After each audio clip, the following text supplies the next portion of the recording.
Hello there. Good afternoon from Vienna, but wherever you're in the world, good morning, good evening. As always, I hope it's not too late when you're watching this. Be sure to get lots of rest. Hello, everybody. Hello from London. Good to see you all. I love this is like my favorite part where I get to see where folks are tuning in from Canada. Todo el mundo, buenos días. Yes, good to see you. Wonderful. Oh, thank you, Rashida. You're doing a fantastic job. Stay blessed. Thank you. That's very kind. I hope to keep that up. Hey, Carlos from Spain. Hello. Oh, wonderful to see everyone. And yeah, welcome to the, I guess, second to last session that I'll be doing dedicated JavaScript in, which is weird. I I feel like I could keep going. Hello from Nebraska. Hello from Germany, from the Philippines, from Florida. Wow, good to see everybody tuning in from everywhere. Yeah. Well, hello from Jakarta. Wonderful. Yeah. Let's the penultimate one. Yeah. Weird, huh? Yeah. So let's dive right in. So if you're tuning in for the first time, hi, I'm Ramon. We're doing a free JavaScript bootcamp based on the FreeCodeCamp materials to learn JavaScript algorithms and data structures. And this is the second last one. But that doesn't mean that you can't sign up. In fact, I'm going to put up a couple banners here. If you're interested in catching the previous lessons, you can find them on the bootcamp at classcentral.com. You can enroll there and catch up. Don't stress about trying to catch up at such a fast pace. Like, this is self-paced, and I hope we'll be able to do more of these during the year. Can't say when yet. If you're tuning in and you've got questions, or if you're watching the recording and you've got questions, you can check out the forum group.classcentral. There you will also find a link to Discord. So if you're interested in Discord, I'll be hanging out on both of those most of the time. Yeah. So, we got a tip from Carlos. A bit late, but if you use Control-C on the curriculum, you can comment that line without selecting it, or all if you had selected already. Ooh, good to know. Oh, yeah, to like put in comments, right? Good to know. Thank you very much. Yeah. Well, Linda says I did not get the homework done. Don't worry. For context, folks, we were doing functional programming yesterday, and it took much longer than I anticipated to cover it. So I assigned the rest of homework, but don't worry. If we're going to use anything from yesterday, which I anticipate we will, it was a lot. I was very mean last night. Yesterday, it was a lot. I apologize. The reason I wasn't too stressed about handing off so much homework was because the concepts that we're going to be using today won't use that much functional programming, or if they do, I'll be sure to cover them properly. So let's dive right in. So yesterday we did functional programming. The rest is homework to be finished, again, on your own time. Now, today we're going to be doing intermediate algorithm scripting, which is going to be like a follow-up from last week where we did basic algorithm scripting. Today we're going to be doing what is mostly, if you read just some of these, sum all numbers in a range, diff to array, seek and destroy, wherefore out thou, spinal tap case. A lot of these are going to be exercises that in a way are going to be kind of like mini projects. We've done some projects already in the bootcamp, and we're going to be doing mini projects. So most of today is going to be about me showing you how I go about solving these problems. And I want to say up front, some of these required me to like sit and properly think about them. So don't stress too much if you get stuck on one or don't even know where to start. I'm a big fan of breaking down problems and solving them piece by piece. So before we start, Linda's asking, will you be teaching the front-end libraries part?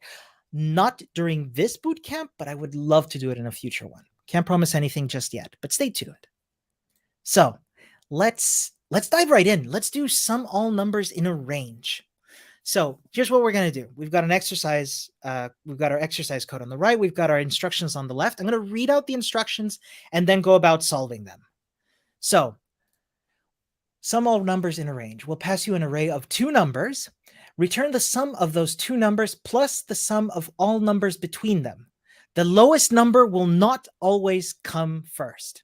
For example, sum all 4 and 1 should return 10 because the sum of all numbers between 1 and 4, both inclusive, is 10. So let's break this down into small parts, as always. And I'm going to write comments to do that. My first comment will be assign the lower and the top part of that range. So let's call this assign small and big range sides. If the small side is, so let's do that first. Let's do that first. Sorry, I'm getting a little bit ahead of myself. So I'm gonna just use I'm gonna use some ES6 to do this. I'm gonna use the assignment operators. So small and big is equals to R. Why? Because this will be the first part and the second part of the range. Stay hydrated.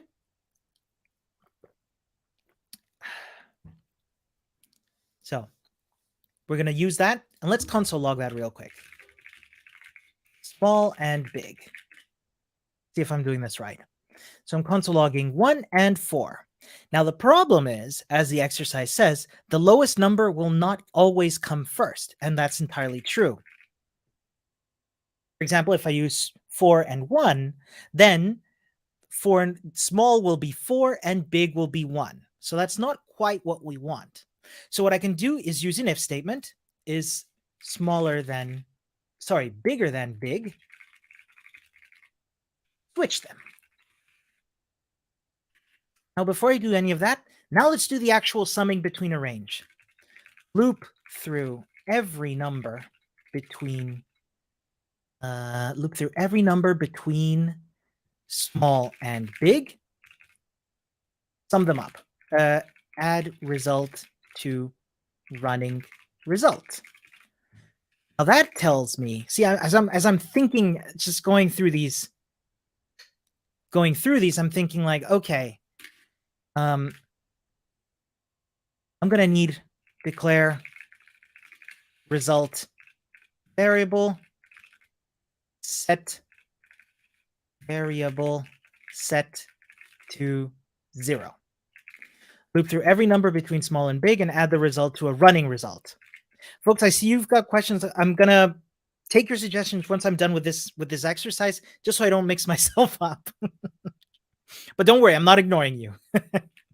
So add the result to the running result and return result. So let's do these one by one. If the small side is bigger than big, switch them. Let's do that. So we're going to use an if statement here. No, don't apologize. You're doing please don't apologize. You're not interrupting me. It's just I want to make sure I don't confuse everybody. So if small is bigger than big, and I'm going to switch them again using the assignment operator we learned from ES6. So big and small are now equals to small comma big. Remember we did this with A and B during the ES6 days? So we can use big and small to reassign to be small and big. And that way I'm effectively switching them around. However, take a look at the output. Small is read-only. That's because I've assigned these to be const. But they're not going to be const, are they? We want them to be able to reassign their value, so I'm going to use let instead. Now we're good. So let's console log that again. Let's console log big and small and make sure that this is here and this is here. Awesome. Cool. So declare result variable set to 0. Let's do that. Let, remember we're going to be adding to that result, equals 0. Next, we're going to loop through every number between small and big and add the result to a running result. Okay, so we're going to use a for loop. Let I, and remember the loop will start at the small side of the range. Then I must be smaller than or equals to big. And then I will go up by 1 for each iteration of the loop. And to sum them up, we'll just go result plus equals I. So I'm going through each number between small and big. we'll just sum up everything between them. So return 1. Instead, I'm going to go return result, which is all well and good. So I've done everything I wanted to do. Before I run the tests, let me just console log real quick. Make sure that this actually adds up to 10 as the exercise says. And indeed it does. So we've summed that up to 10. Cool. Run our tests. And that works. A quick pat, but an intermediary pat, because we got some suggestions in the chat. Arancia Gugu is saying, can we do const small big is equals to r sort? Cool. Let's give that a try. So instead of doing any of this, I'm just going to delete my code and instead do r.sort. That does give me 10, which is good. Let me try this. 1 and 4 still gives me 10. So this looks pretty good. What we're doing is sorting that array and returning that sorted array into this assignment. So that's a great suggestion. Thank you. Let's run our test. And let's be clear here. Make sure this is const now because we're not reassigning small and big.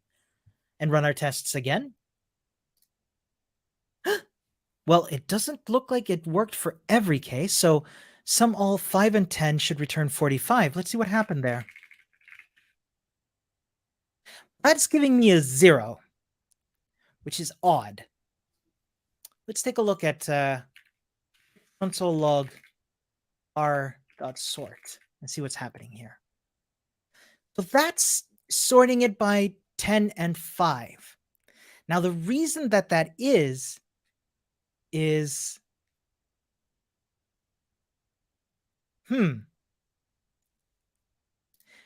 because I believe we are treating these as strings. We are treating these as strings. And I think Galbrush has the right idea. Sort has 10 before 2 when you sort it. Yeah, and you are right on the money, Galbrush. And folks are saying this as well. So let's try it out. 1, 2. No, why am I putting these in order? 7, 8, 1, 2, 5, another 5. No, let's put in a 6 and a 10 and a 100. Now check it out. Since these are getting sorted as strings, 1, then 10, then 100, and then 2. So what some folks are saying, Ravi's saying, let's pass a function to sort, because yes, as Johannes says, we can sort by A minus B. This is going a little bit into some functional stuff from yesterday. We can have sort take a function, a callback, and treat these accordingly. So function, I believe it's A and B. And this function will return, let me make this a little bit wider. Yeah, that's nicer. So we'll return A minus B. Now this did not work. Why did it not work? Well, that's because we need to sort A, B, return A minus B, which I thought I'd done, but this is still sorting them as strings, which is odd. Function A, B. I'm going to try it. I'm going to try it with an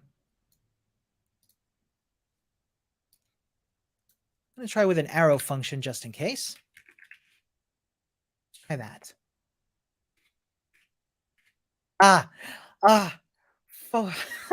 Folks, you're right. Yeah. See, this happens to me all the time. Y'all are so patient with me and my silliness. Thank you. Absolutely. There we go. My console log was... No, yeah. My bad. There we go. So 1, 2, 3, 5, 6, 8, 10, 100. That's sorting them as numbers now. Oh my goodness. This happens. Yeah, good job, everybody. Pat to all of you. I'm going to give it to you in just a sec. So run our tests. Should still be good. Yes. Pat. Cool. Thank you for those suggestions. This is a term, by the way, that's called ensemble programming. Usually you have two people pair programming, but here it's an ensemble of folks helping out in the chat. So that's really appreciated. Cool. So we're one exercise in. Let's keep going. So this one's about diffing two arrays. Compare two arrays and return a new array with any items only found in one of the two given arrays, but not both. In other words, return the symmetric difference of the two arrays. Note, you can return the array with its elements in any order. So what have we got here? We've got a function called diff array that takes in two arrays. And we want to return the symmetric difference of the two arrays. And let's see what we got here. We got one array with 1, 2, 3, 5 and 1, 2, 3, 4, 5. So return a new array with any items only found in one of the two given arrays, but not both. Phew. So let's take a look at some examples here. Let's try one so this can treat strings. That's good to know. This is our example. So 1, 2, 3, 5 and 1, 2, 3, 4, 5 should return an array with 4 in it because that's the only member that is in one of them. Jolene is saying these descriptions are so confusing. They definitely can be. I found this too. So let's try. Let's see what we got. So we got two arrays and we want to find elements that are in only one of them. Okay. Hear me out. What if we loop through every element? Here's what I'm thinking. We loop through every element in both arrays. So we just make a big loop through the combination of both arrays, right? And we want to check that it's not. So we check for each member and we check that it's not in both arrays. If it's not in both arrays, then we push it into our new array. Okay, let me try that again. So we loop through everything in both arrays and we check that it's in one, that it's not included in both. Okay, so here's what I'm going to try. Loop through every item in both arrays. Loop through every item in both arrays. If member is not in both arrays, add to, and I'm not going to call this new R, but I'm going to call it diff R, because that's short for difference. So if member is not in both array, add to diff R. Cool. So loop through every item in both arrays. And if I want to make a loop through one giant array made up of both, I'm going to use concat. So declare sum of both arrays, not concat. At the diff R, return diff R, which we already have here.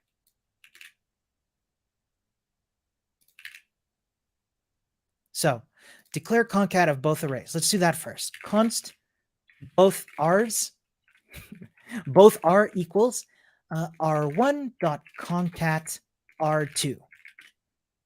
So there we go. One big array. And let's console log that just to see what it looks like. Both R. So this is going to be one giant array made up of both arrays. Then I'm going to loop through every member of that giant array. So let's do that. For, we're going to use a let member of. Remember, this is a for of loop because we're looping through an array. Both are. Now, we want to check if the member is not in both arrays. So if it's, how do we check if something is a member of an array? That's by using it. We're going to do that using stuff we've learned before. There are ways that folks are suggesting in the chat, and I will check those out. But first, I'm going to use knowledge we already have, and that's using index of. So remember, I think last week we learned that, let's say, for example, is in R1 is equals to R1.index of member.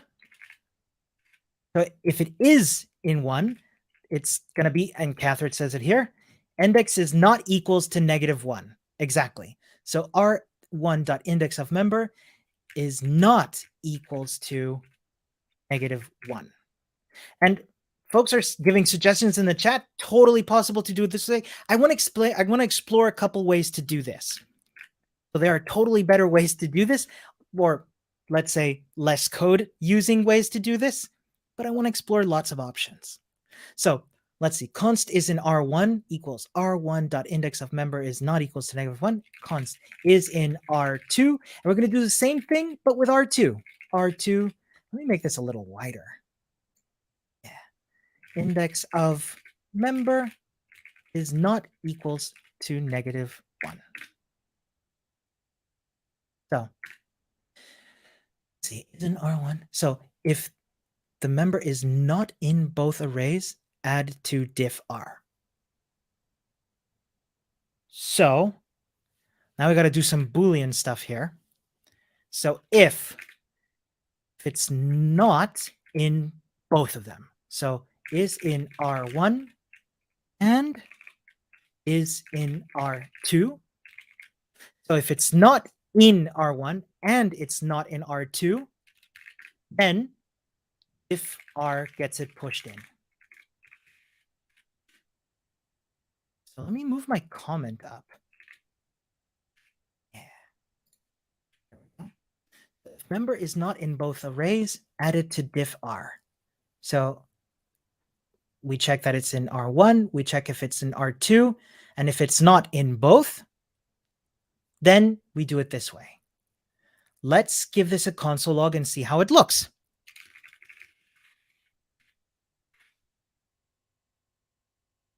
That it? I think it was it.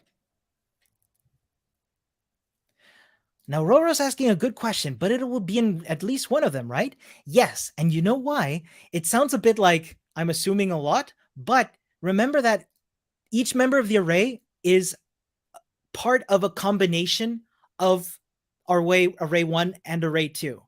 So each member will be at least in one of them, because it can only be a member of the combination of these two arrays.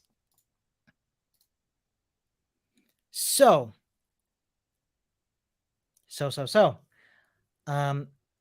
before I try out any suggestions from the chat, let me take a look at here. Please explain again line 8 and 9. Yeah, totally. Last week we used the index of, right? And what the index of method is tells us, hey, in this array, tell me what the index of this member is. And it'll give you a number for that index. However, if that member is not in that array, then it'll give us -1. It'll always be -1 if it's not in that array. So we can check, hey, is it -1? Store that Boolean value in here. Store this Boolean value in here. So that's how that works.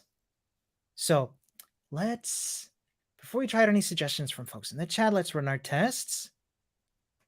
So that works. Pat. But let's try out some suggestions from folks. So scroll up a little bit. Now this is interesting. Let's use filter. Now, before we do your suggestion, Omkar, thank you very much. Let's explore what filter is, because that was homework and we might have not had the chance to do it. Let's say we have an array. R equals 1, 2, 3, 4. What we can do with filter is pass a callback that will add it to our new, it's kind of like map. Remember, we're creating a new array. And what this callback will do is reject it or filter it out if the Boolean call inside this function, inside this callback, does not pass. Let's try out an example. Const even numbers will is equals to our filter. And here we're going to put in our callback, num. We're going to have our callback that takes num, and it'll return whether num, sorry, let me do this over 2 lines, return num is even. Remember, that's remainder operator 2 is equals to 0. So we're filtering out any members of R that don't pass this. Let's give that a try. Console log even numbers. Okay, gives us 2 and 4, which is good. What if we wanted odd numbers? We'll do the same thing again. So const odd numbers is equals to our filter. We'll do in our callback, and it'll return num %2 is equals to 1. That's how we know it's odd. It gives us 1 and 3. So now that we have a bit of familiarity with the filter function, let's use that as suggested by Omkar here. So I could have done, let me just throw out all my code. How chaotic. So return r1.filter lm and not r2.contains lm. R2 contains is not a function. Why would that be? Oh. Oh, sorry, I'm so sorry. My bad. I didn't see your comment. It includes. My bad. There we go. All good, all good, all good. The problem is I can only type and look at the chat, one of them, but not both. So interestingly, this should give me 4. Let me try running the tests real quick. Yeah. So we're going through every element in array 1, and we're checking that R2 does not include it. And Ida's asking, wouldn't it only work for one array? And here's the thing. Carlos is saying very right. It's filtering the first one. So yeah, we want to filter both, don't we? So how about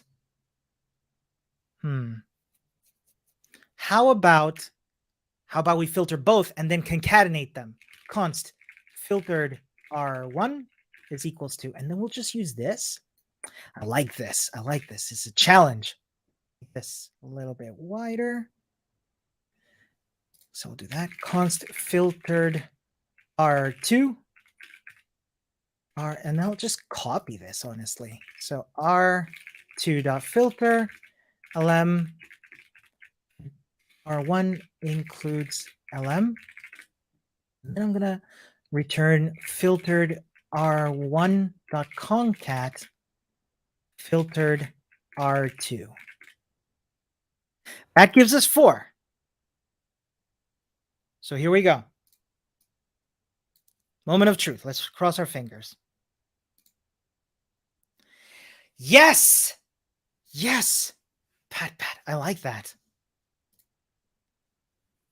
So Alejandro is saying you should concat the 2 arrays. Yes, which I did. Yeah, another filter. Interesting. Folks, I love that we're just like solving these together. This is great. So I'm going to move on to the next one. I know y'all have given some other suggestions. Please, please, please discuss these in the forums and on Discord. Like, we're not here to just, do everything here in one go. This is self-paced, and we're a team. Okay, seek and destroy. So you will be provided. Johannes is asking, should it not be 6 and 4? Let me take a quick look. I'm very sorry. I don't want to distract us too much. The thing is, Johannes, I don't see a 6 in any of these arrays. So I don't know why there should be a 6. I could be wrong, but I don't see a 6 that should be there. I'm going to move on to seek and destroy. Okay, here we go. You will be provided with an initial array, the first argument in the destroyer function, followed by one or more arguments. Remove all elements from the initial array that are of the same value as these arguments. So, oh, note, you have to use the arguments object. I love this, by the way. Bernarda says we became friends during the bootcamp. Yes, I definitely feel this. I hope I'm included in that. Anyway,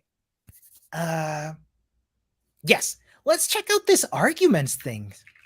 Console log arguments. What is this arguments object? Check it out. So we've got, it's an object made up of 0, and there's 1, 2, 3, 1, 2, 3, which I recognize from here. And I see 2, which is included here. Thank you, Catherine. And I see 3, which is included here. So it's an object made up of all of the arguments passed into this function, which is good. But what about R? What is R in that case? Now this is weird. Only the array is included as R, which is good. But here's the thing. What if we just if we want to capture that 2 and that 3, we could just say second, third. But as you're going to see in these examples, it could be more. It could be many, many, many more arguments. So this is where this is where the helpfulness of arguments comes in, which is good. Which is good. So here's what we're going to do. Yeah, Catherine's reading my mind. The rest operator.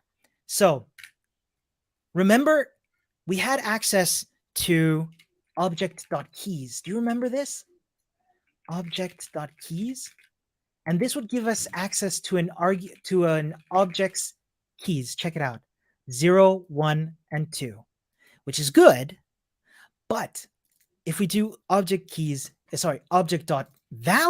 you can find all of this on MDN, by the way. MDN is super helpful for this sort of thing. MDN. Yeah. So with object values, that gives us access to all of the arguments, which is good. So what if let's use the rest operator. So we're going to have, say, values, and then ... targets equals object.values arguments. So what do we have here? We used the rest operator to say, hey, give me that array, the first argument, and then the rest of the arguments, which I called targets here, just plop them into this array here. So let's take a look at what we have.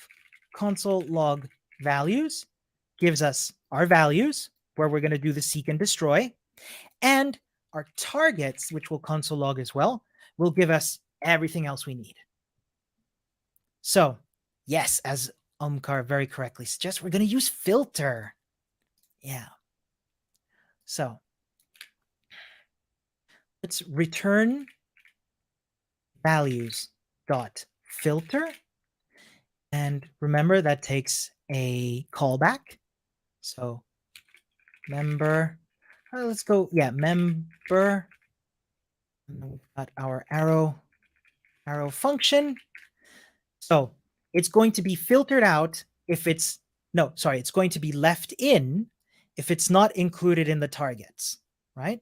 Return, and we're going to do it two ways. First, we'll do it with index of, and then we'll do it with includes. So return values.filter, return targets dot index of member is not equals to 0, -1.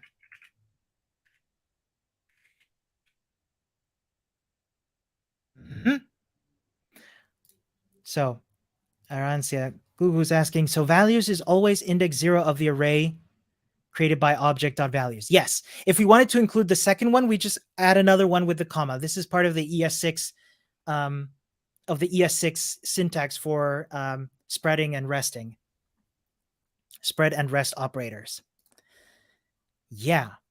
Okay. Let's console log that and see what we get. Console log. So, I did it wrong. Check it out. I'm destroying 2 and 3 from this array, but the result is giving me the 2s and the 3s. And that's because I want to filter it out if it's not included. So that is if the index is -1. Now it's giving me my remaining 1s. Phew. Let's run the test and see how this looks. Good. Pat. But let's go back and try it with targets includes, because includes is nice. It kind of removes all of this messing around with -1, which always confuses me. So we can do not target includes member. So if the target includes, so if the targets does not include this member, then we can leave it in the array. It does not get filtered out. And that does the same thing. Pat. And thank you very much for the suggestions, folks. All right. Let's keep moving. Yes. I'm doing this as a volunteer in conjunction with Class Central. FreeCodeCamp are a separate entity who are doing their own open source work, and they very much appreciate the donations you can give them. But of course, don't only do it if you're able to, and of course want to. I do it in a separate account myself. I'm going to go back and go through -1 again. Absolutely. I'll keep it short. Let me make an array. R equals 1, 2, 3. So console log r.index of 5. That'll return -1 because 5 is not in this array. So if I want to check if that something is not in that array, I make sure that the array is, that the index of is -1. I hope that makes sense. So let's go back to our exercises. I'm going to have to scroll down here. Folks, if you want me to do an exercise again, I'm going to do it during the Q&A, okay? So wherefore art thou? I don't know why that's so hard to pronounce. So wherefore art thou? Make a function that looks through an array of objects, the first argument, and returns an array of all objects that have a matching name and value pairs, second argument. Each name and value pair of the source object has to be present in the object from the collection if it is to be included in the return array. For example, an example. If the first argument is an array with these 3 people, Romeo, Montague, first name Mercutio, last name Null. Did Mercutio not have a name? Last name? I forgot. It's been a long time since high school. First name is Tybalt and last name is Capulet. And the second argument is last Capulet. Then you must return the third object from the array, the first argument, because it contains the name and its value that was passed on as a second argument. Okay, so what this is saying is saying go through this array of objects and find all of the ones that have the same key value pairs as this one. Cool. Cool. That makes sense. And Omkar is correctly saying filter again. Absolutely. And Carlos has very kindly reminded me it is just Mercutio. I did forget. So let's do that. So we've got an array that we're going to return, and here we're doing the same example. Okay, cool. What's in a name with Romeo, Mercutio, and Tybalt? And we're looking for the folks who have the last name Capulet. So, and remember, we're doing this only changing the code below and above. So as much as I'd like to, doing filter, for example, we cannot. So we have to return an R. So I don't know if filter is going to work here, actually. Tricky. Let's see. Let's do it with pushing into the array first. So let's break this down. So loop through objects in collection if source matches object in collection. If source matches isn't the right word, is it? If source values, key value pairs are present in object in collection. So if key value pairs are present in object in collection, yeah, add object to R. Cool. So this looks pretty doable to me. Let's loop through the objects in the collection. So we'll use a for of loop. For let object, I'll call it obj of collection. That part first. Now, how do we check if the key value pairs are present in the object? We could do that just off the top of my head here. We could do that by Bernarda beat me to it. Nice. For in, yes. Loop through props of source. Make sure values match in obj.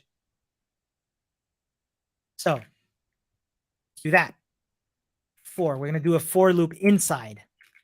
Let prop in source. Now remember, that's going to give us a list of properties. In fact, let's console log prop. We can see here. We're doing this. We're printing out last 3 times. Why? Because there are 3 objects in the collection. And since there's only one property in source, we can prove that here. There's only last, and last. So we're just doing one iteration through that source, and we're doing it 3 times because there are 3 objects in the collection. That's why it's showing up 3 times. Cool. So now we've got our prop. Now, how do we check that it matches? Here's what I'm thinking. If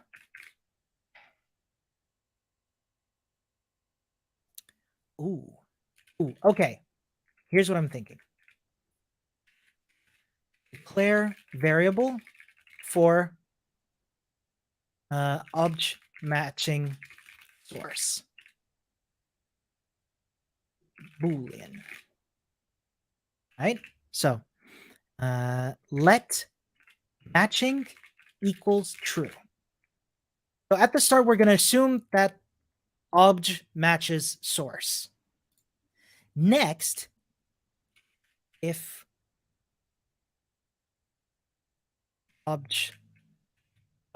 source prop is not present, is not matching, is not equals to obj prop, set matching to false.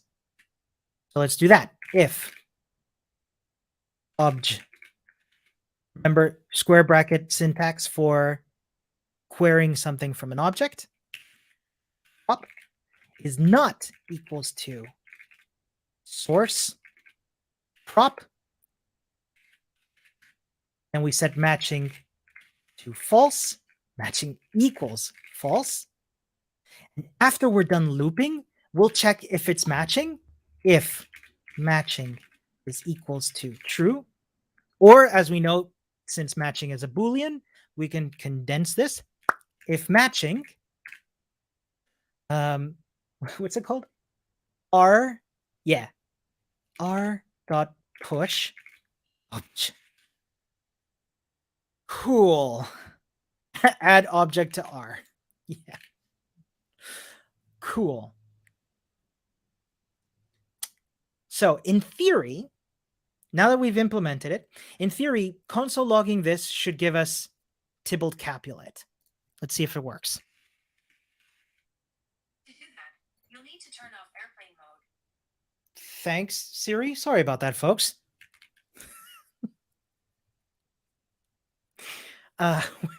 Sorry, I got distracted by that. Okay, cool. So that's giving us an array with Tybalt and Capulet. Now, just for testing's sake, let's pretend Mercutio is a Capulet as well. Although I think he was his cousin. I don't remember at all. Capulet. So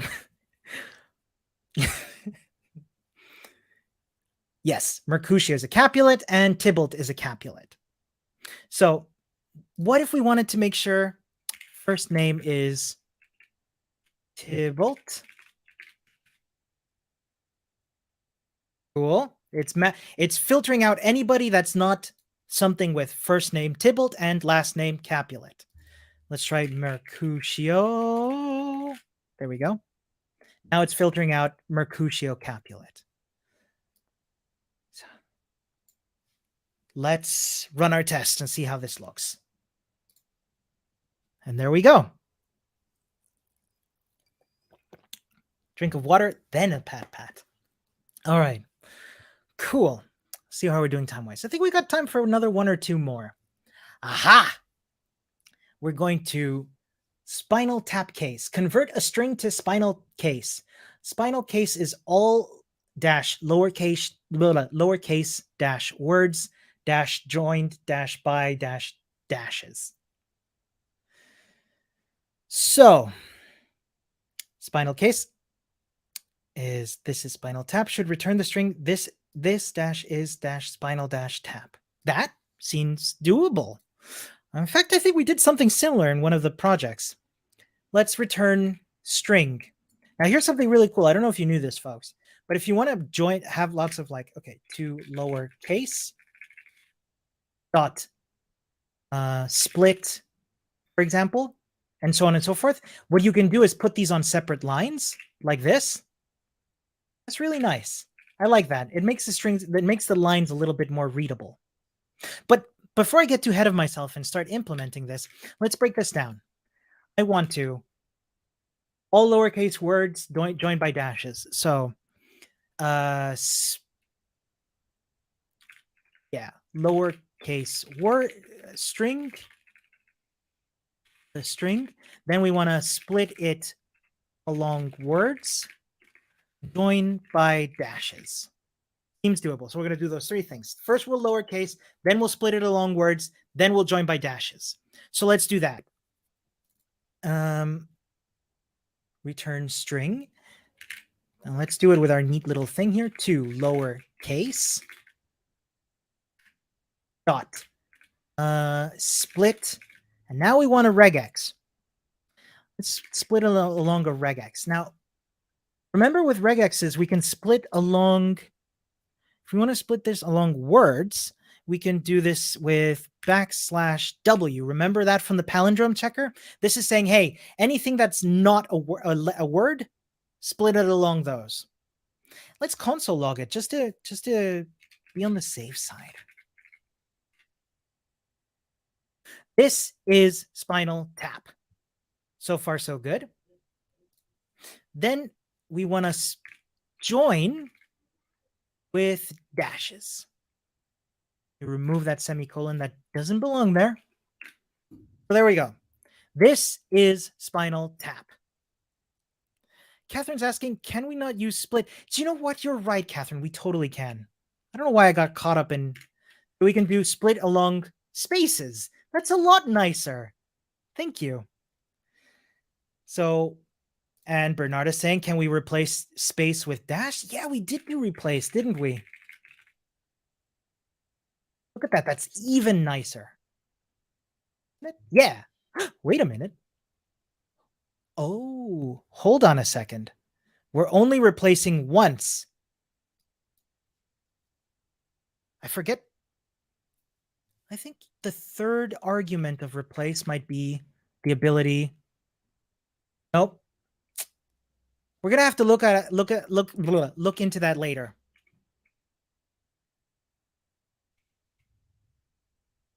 So this is Spinal Tap, totally fine. Ooh, folks are saying replace all. Ooh, let's try that. Replace all. Now that cleans things up nicely. Replace all spaces with dash. So this dash is dash spinal dash tap. That looks good. Let's run our tests. Wow, a whole bunch of them are failing. And Alejandro says it correctly. Don't do lowercase first. It will not all pass all the tests. Let's take a look at the second test case. Oh, check it out. The second case says this is spinal tap should return the string this dash is dash spinal dash tap. Now this is tricky. This is trickier because this is camel case. So that makes it tricky. So what we should be doing is doing this a lot differently. And that's why Alejandro says don't lowercase first. And you're totally right. So let's change our comments a little bit. Because why not split it, then join, and then lowercase the string? Nothing's stopping us from doing that. So let's do that. So let's split again. And now the words are a little trickier because they could be split by either non-word characters or, and where's our or operator? And now we're going to do, remember look aheads in regexes? We're going to look ahead. So question mark equals for something that is followed by a capital letter. Oh, sorry. We're doing that again. So let's see that again. We're going to split it along either non-word characters or we're looking ahead that the next character is a capital letter. So the capital letter will be after the lowercase letter. That's regex fun. And check it out. We're nearly there. This is Spinal Tap. The last thing we want to do, remember our comments, is to lowercase. This dash is dash spinal dash tap. So let's try it out with our camel case. This is Spinal Tap. Okay. Okay. That's good. Let's try. I'm going to be safe now. Let's try this one here. The Andy Griffith Show, separated by lowercase. Whoa, that looks gnarly. Huh. And folks are saying, somebody said it here, Arancia Gugu, even underscores. Remember, this wildcard here covers all non-alphanumeric characters except the underscore. So, underscore. So it's either a non-word or an underscore, or it's followed by a capital letter. Whew. Do we want to try more? Teletubbies say EO. I'm amazed we're getting through this exercise without a single Spinal Tap joke. Folks, the jokes are your responsibility. No, I kid. Okay, cool. What do we got here? Teletubbies say EO. That looks good. Ooh, check it out. This one's a combination. All the small things. There we go. And check it out. Our camel case check worked. Bernardo says, not gonna lie, last week I used regex, which I learned in this bootcamp for a job, and I impressed myself. Hey, nice one. Good job. And that was all you. Cool. Oh, okay. Onkar saying A to Z dash underscore. Wait, which one is it?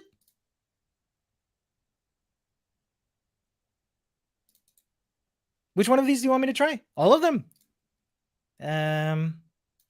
A to A. I'm going to try this one. A to Z underscore. That doesn't seem to have done it.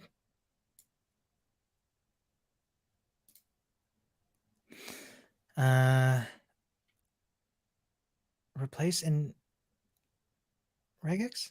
Sorry, I'm not sure I I'm not sure I follow Umcar. I'll tell you what. Let's try and get that working. I just want to touch real briefly. We're almost out of time here. I just want to touch briefly on folks saying that, that you need to practice regex and, regex is our nightmare. I have to be honest with you. I also find regex quite difficult. And it takes a lot of spaced repetition. We were talking about spaced repetition last week. Super difficult. So you're saying replace. Oh, I see. Okay. Replace that, huh? Okay, let's try that. So like this, what is it? Question mark A to Z underscore dash? Not sure if I'm misunderstanding that. Oh, wait. I think we're missing the close group. Sorry, I'm really struggling here.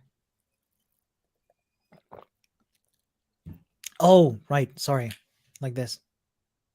Oh, huh.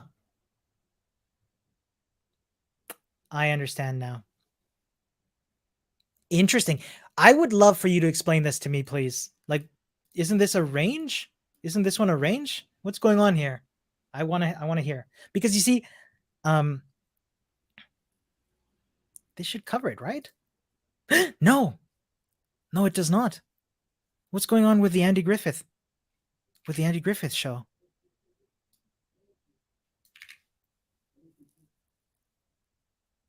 Well, that's odd. Maybe we want to make this a.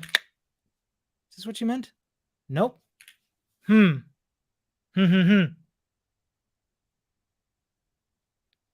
Okay. Let me bring this back to the way it was so we can consider that done, and we can wrap up the lesson and start giving out some homework. We'll come back to this one in just a sec, okay?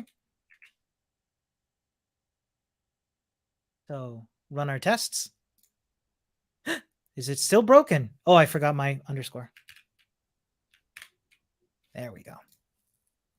Phew. Okay, pat. So, woo, we made it only 24% of the way. Oh, I like this one. This one's fun. This one also, I had to do it with regex. So Pig Latin is the next one, and we're going to stop the lesson for today, folks. So let me take a step back.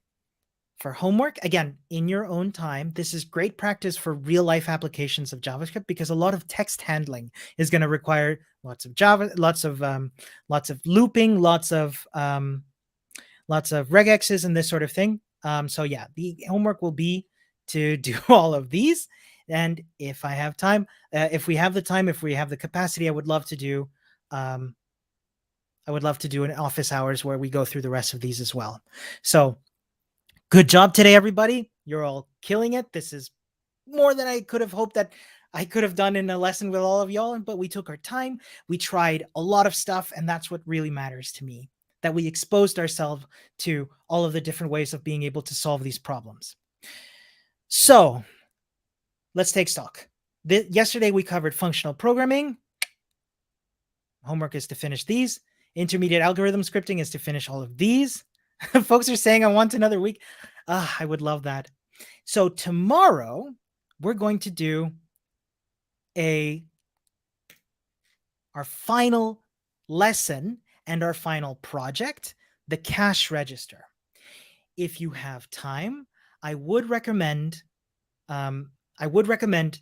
just taking a look at what you think a good solution for this would be. If you have a solution, fantastic.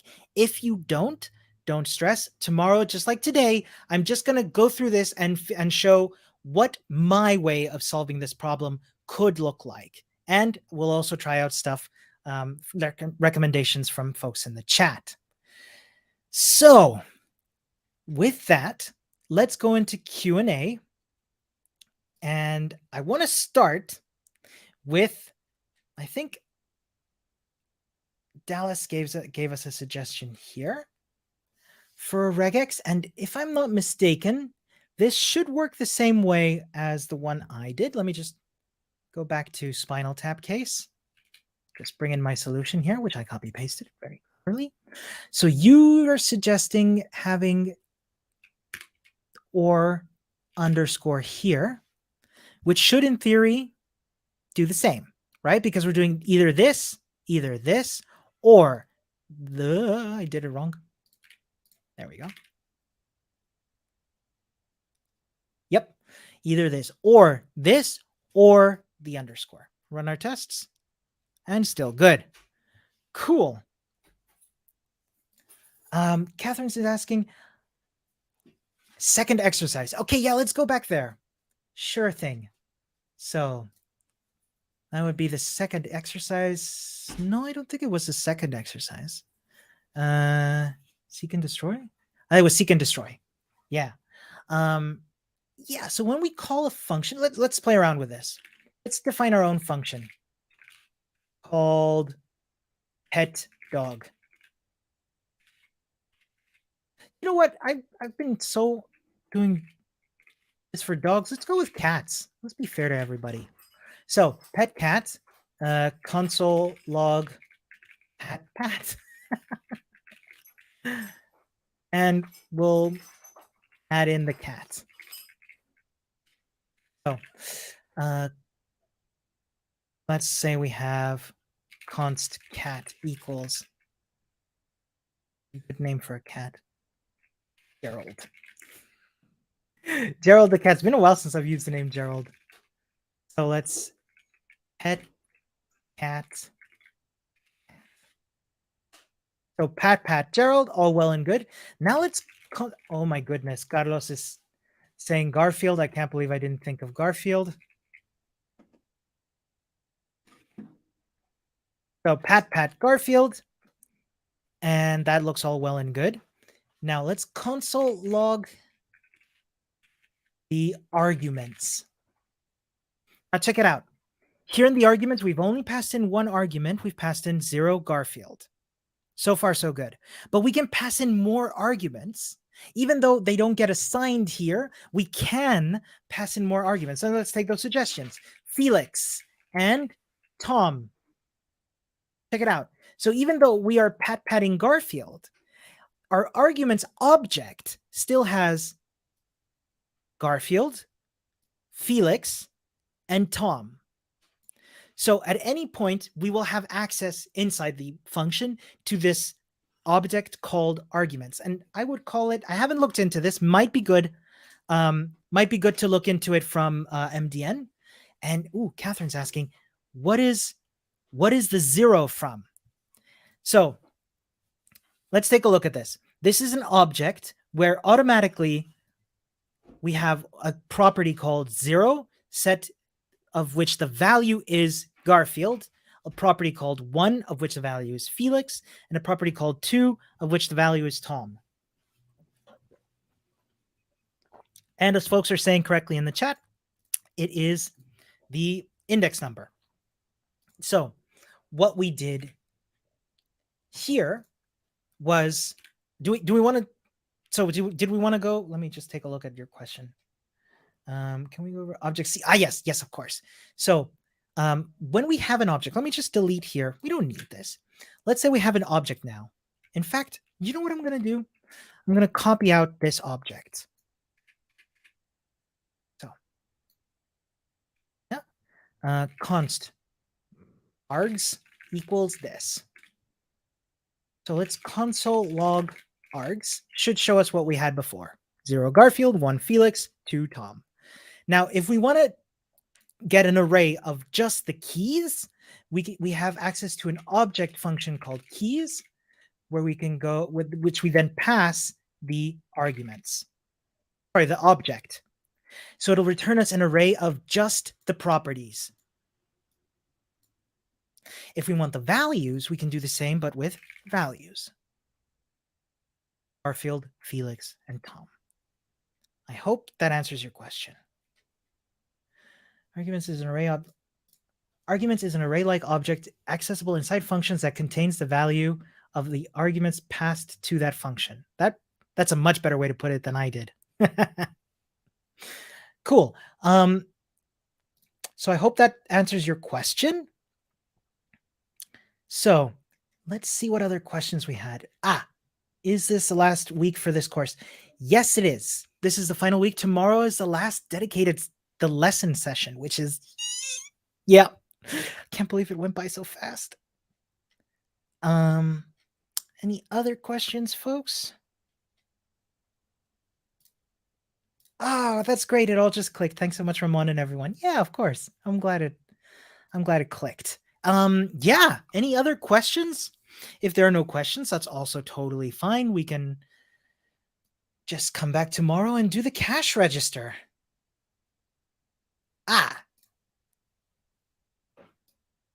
Casey Peel asks, I need more explanation. I need more of an explanation on reduce. Yes. Let's do that. Let's go through reduce. Reduce was part of the homework that we did, but let's just do that here.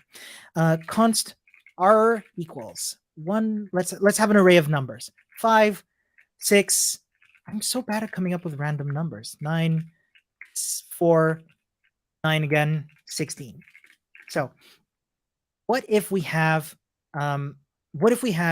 we wanted to be able to add up all of the members of that array? This is where reduce comes in. So just like map and filter, we have reduce, which is a function that takes a callback and an initial value as parameters. So we did summing up all the values of the array in a previous exercise, but how could we do this with reduce? Let's const sum equals r.reduce. Now, remember, it takes 2 parameters, one being a function, a callback, and the other one is an initial value. So let's do the callback first. And that callback also takes 2 parameters. So there's our callback, and our second parameter is the initial value, and the initial value will be 0. Okay? So in this callback, which remember takes 2 parameters, let's make those parameters. Remember, these 2 parameters are going to be an accumulator and the current member of that array. So let's do that. So we've got accumulator and all this num. So let's, and me, I love to console log. So console log accumulator and num. And we will return accumulator plus num. Now let's take a look at what's happening. So what this is doing is this callback is looping through each member of the array and calling this callback with 2 parameters, one being the accumulator, the other one being the num. Now the accumulator, it stores what the current value that we've been accumulating is. So since our initial value is 0, we see here the accumulator is 0, and the num, the current member that we're looping through, is 5. The next loop, the accumulator is set to 5 because 0 plus 5 is 5. Then we return accumulator plus num, so 5 plus 6. So the next loop will have 11 plus 9. 11 being the current accumulator value, and 9 being the next member of that array. So loop, loop, loop, loop, loop, and so on and so forth, accumulate, accumulate, accumulate, accumulate. And if we console log sum, it should give us what the final value is. 42 plus 16, which is 58. That's how reduce works. And this is an alternative way to loop through every member of the array and, for example, reduce it, that's the name, to a single value. Yeah? Hope that was clear. You can definitely try out the exercises, and there's more explanations on MDN. So let's see what other questions we have. Sunflower's asking, do we have a speaker on Thursday? Yes, we'll make an announcement shortly, but we do have a guest session coming up on Thursday at this usual time. Omkar's asking homework. Yes, the homework is to finish the rest of the intermediate algorithm scripting section. Let me just pop back out. Let me copy paste this just in case I need it. So the homework will be to do the rest of these and to start checking out the cash register project. Not so much a question, but I'm still going to take a look at this. I wish we could do a game with JavaScript. Making games with JavaScript is a lot of fun and totally doable. I think there's one called phaser.js. Let me see if I got this right. Proton? Phaser.js. Is it Phaser? It is Phaser. Here, I'm going to send you all a link. If you're interested in making games with JavaScript, there's this thing called phaser.js for making games on the browser with JavaScript. So Asia Google asking, I thank you. I finished the projects of JavaScript and the projects. I have the certification. Do you think it's kind of enough to find a good job? Sorry, a first job. And I want to see what folks have been saying. But the skills that allows you to achieve of it are enough to find a first job.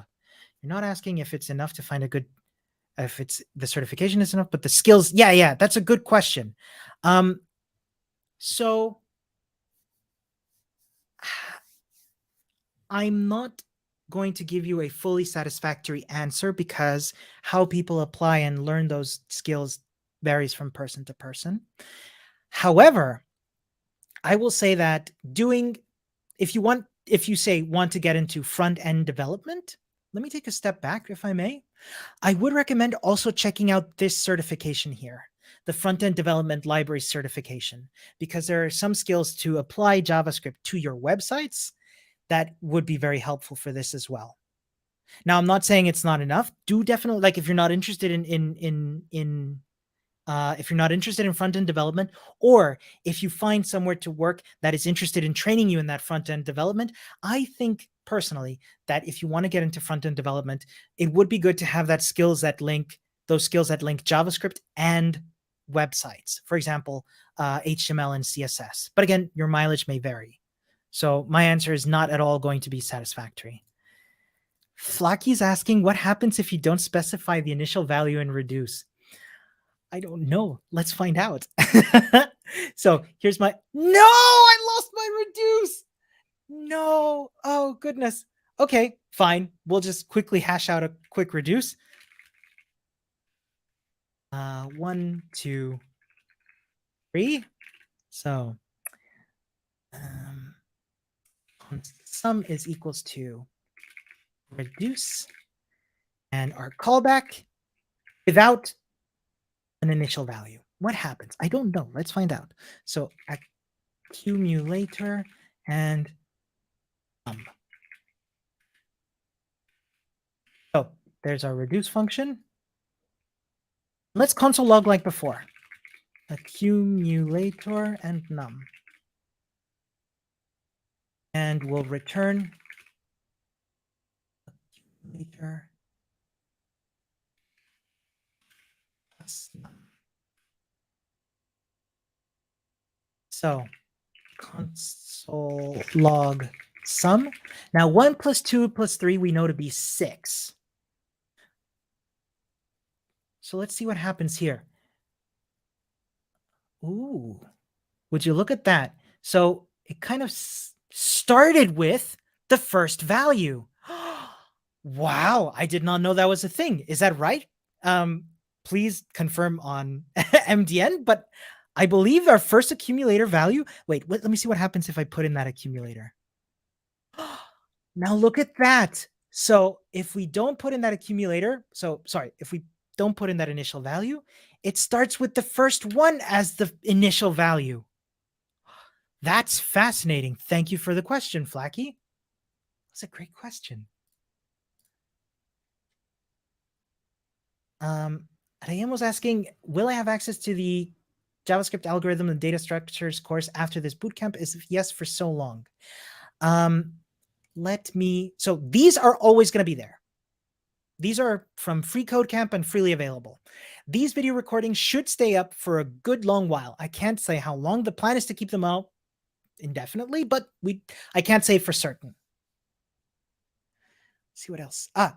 Pao's asking the same question. So will I be able to access the live videos even after the bootcamp? Yes, the plan is to leave them up for a good long while. So what else? Other questions we got. Games. Casey's asking, will there be any advice on how to get a job? I don't think we have something planned for that, but Jess and I are actually planning on doing some streaming after this bootcamp is over. So we can definitely cover that as a topic. But again, this is all up in the air right now. So let's see.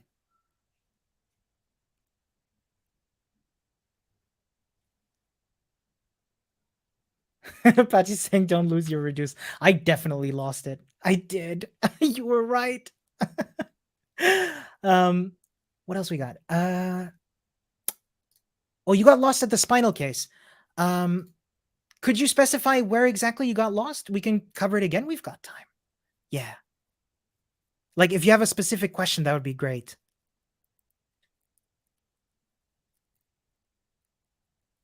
Let's see what else. Yep. FreeCodeCamp is free. Could you just take a look at this? Yeah, totally. Let's have a look.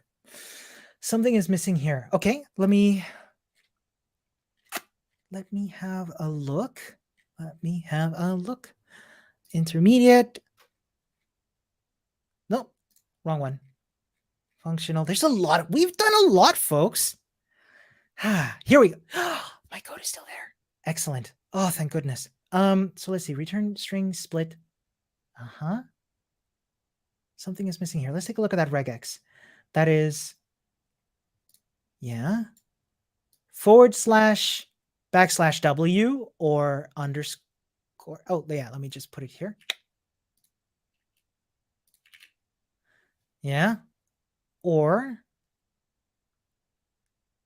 A to Z dot join dash to lowercase. Your code looks identical to mine.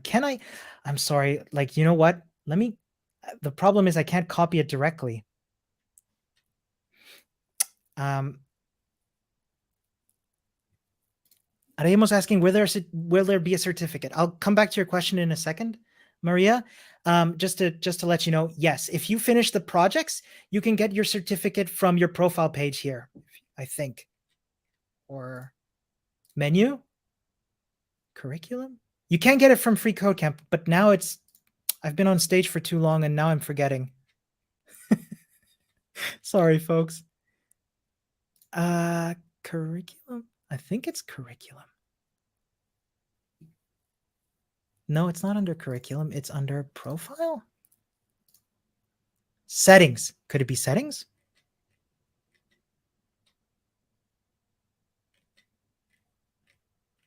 Internet presence, portfolio, academic honesty policy, certifications. Yeah, you can claim your certification from your certification settings. Sorry, folks. I am just all over the place today. And I just got a lovely DM with the solution. Thank you very much, Fabio. Let's go back here. This is wrong somehow. Yeah. Let's take a look. So this is what I have. Is it me, or does this look almost identical?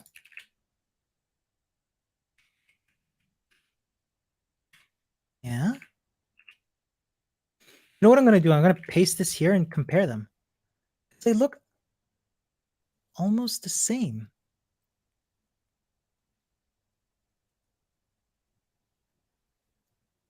Huh.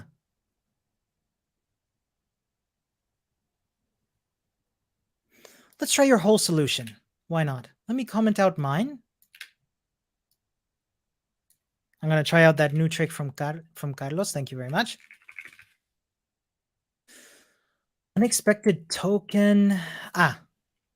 Leave that out and put this in. Huh. You're right. What isn't working here? Even though it looks identical to mine. What is it returning? Let's try it out. Oh! Dallas says the difference is subtle, but the dash you're using isn't a hyphen. Yes! Good catch, Dallas. Yes.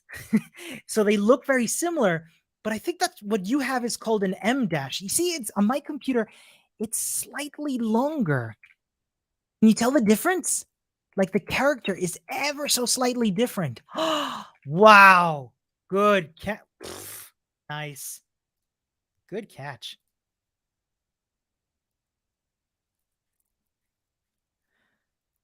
Wow. Pat for Dallas. Yeah. Wow. Super impressed. Super impressive. Super impressive. Thank you very much for highlighting that. So what else have we got? I saw another question. Let me see if I found it. It must be so frustrating to watch do things. Ahraf is asking, what is the most efficient sorting algorithms?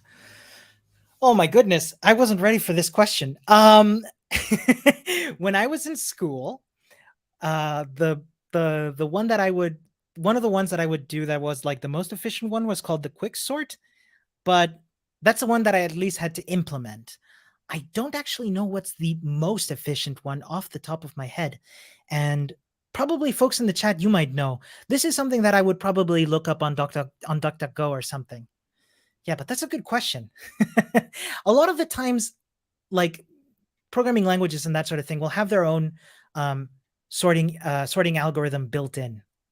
And it's probably most of the time going to be the most.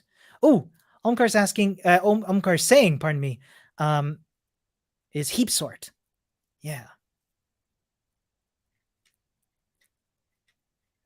Yeah. I hope I didn't miss anybody's questions. I'm just having a quick scroll through, making sure I didn't miss any questions from y'all. If I did miss one, please put it in the chat. Really sorry. Y'all are so motivated and asking so many good questions. I really appreciate it. Yeah, doesn't look like I missed any. Oh, here we go. I did miss. Do we think it's stupid to write about the things we learned maybe as a blog? As sometimes trivial and beginner stuff, so maybe not valuable for everybody. I knew I missed a question, and this is such a good question, Ida, because I'm gonna ramble. In my opinion, not a quick question, and I absolutely do not think it is a bad idea. In fact, and there are many reasons why. First of all, anything that we learn, if we document it, both, let's first put it for others, right? If you, and I'm sure you have been in the situation where you're looking something, you've got an error message or something, and you're looking it up and you can't find something that's just a quick explanation of why this doesn't work.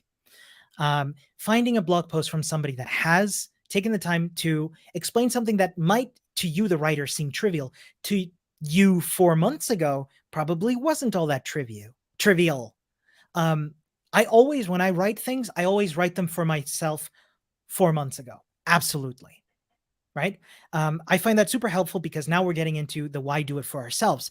First of all, expressing ourselves as software developers is a critical skill. And I've said this a couple of times during this bootcamp, in my opinion, possibly the most important skill that we have, one of the most important skills we have as software developers, because sure, we can, we can write the code, but if we can write it code and express how it works, why it works, maybe why something might not work. When you're working in a team, you might have to do what's called code reviews, right? And make sure that another person's code, before it's merged in. You remember we covered a bit of GitHub earlier in this bootcamp? Before it's merged in as a pull request, taking a look at that code and expressing why we think another way to solve this problem might be better. Or say like, hey, I noticed that you're using M dashes instead of dashes here. Won't this break something? For example. This sort of thing I find really important to do. And writing blog posts and expressing ourselves is great practice for being able to do that. Number one, I told you it's not a quick question. I'm sorry. Number two, being able, learning by teaching is something that's so meaningful for me personally. And writing out our explanations for things also forces us to sort of try and understand them better. Understanding, for example, what the difference is between a for in and a for loop array. That's a blog post right there. Even sure, it might be a little bit short, but at least it forces us to try and understand why it is that what is indeed the difference between a for loop, a for in loop and a for of loop. That's something else. Third, creating content for other developers is a skill that a lot of companies look for as well. Say, if we've just made a big release, if company A has, if the cookie company has made a big release with a cookie machine, absolutely having one of their developers express really well how it is that they went about solving that problem is a critical skill. So the practice that comes from writing, from blogging is, in my opinion, super important for moving forward. And I would absolutely say it's valuable for everyone, and it is valuable for you. Whew. Sunflower West says, one of my teachers said a quote, write code like the next person reading your code is an axe murderer that has your address.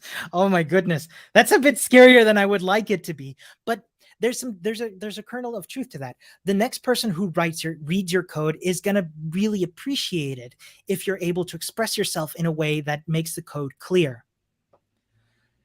I hope that helps. Thank you for asking that. I love that question. So let's see. Rashidat's asking, how long does it take to master all of these? I'm a complete beginner, and to be honest, I'm really struggling with JavaScript. Thanks. And I'm sorry that you're struggling. But I would also say you're not alone. JavaScript and any programming language, especially if it's our first programming language, is hard. It's hard to take in, especially in 6 weeks, to cram in a bunch of concepts, to be exposed with a bunch of concepts is hard. And one thing that I would love to move in the future is focus more on spaced repetition. Being able to take these concepts and repeat them and repeat them and repeat them in a way so that we can all, have exercises that help us understand how we do them and, why so many of them work the way they do. In fact, Maria says very properly here, I feel the same way. I couldn't figure out many of these solutions myself. And a lot of the time I need help with some of these to this day. To this day, I show my code. I show it to you every 3 or 4 times a week. I will show you my code and y'all will give me suggestions on how to do it better. And that is so critical. And it takes time. It takes practice. I can't tell you for sure how long it's going to take you. Go back to that. If you haven't watched it, on the Class Central YouTube channel, you'll find a guest session from Dr. Barbara Oakley and Zach Caceres, who talk about and talk about oh my goodness, I lost my train of thought. I'm sorry. Oh yeah, where they talk about how learning works and the octopus inside our brain. Remember? That I thought was really meaningful stuff. And oh, I love that. Learning how to learn. Yeah, learn how to learn. That's the session, and it's really meaningful and important. And Catherine says, don't worry, being a complete beginner is very disheartening. It all feels too difficult, but honestly, the more you do it, the more it'll start to flow. Absolutely. We're not computers. We're human beings. We don't hold all of the knowledge in our heads. Even senior developers don't have all the syntax in their heads. I forget the order of parameters all the time. All the time. In fact, if we hadn't been practicing the reduce function today, I would have forgotten which, if the accumulator or the current member go first. I forget all the time. And that's because we have these ways to look things up available through us on the internet, which is super helpful.